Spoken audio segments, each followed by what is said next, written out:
नमस्कार मित्रांनो, शेतकरी बांधवांसाठी आनंदाची बातमी। मुंबईसह रायगड, ठाणे, पुणे, अहमदनगर आणि बीडमध्ये मान्सूनचे आगमन झाल्याची माहिती हवामान खात्याने दिली आहे।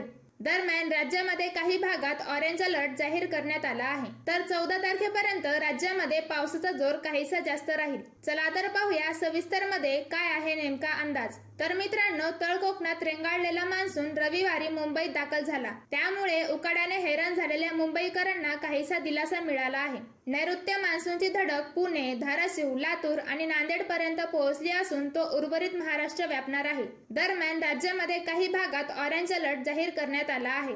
मुंबईसह रायगड, ठाणे, पुणे, अहमदनगर आणि बीडमध्ये मान्सूनचे आगमन झाल्याची माहिती हवामान खात्याने दिली आहे। दरवर्षीच्या तुलनेत मान्सून मुंबईमध्ये 2 दिवस आधीच दाखल झाला आहे, तर 14 जून पर्यंत पावसाचा जोर जास्त राहील असा अंदाज हवामान खात्याने वर्तवला आहे। तरी सर्व शेतकरी बांधवांनी हा अंदाज लक्षात घ्यावा। व्हिडिओ आवडल्यास व्हिडिओला लाईक करा, तसेच आपल्या चॅनलला सबस्क्राईब करा आणि अपडेट रहा।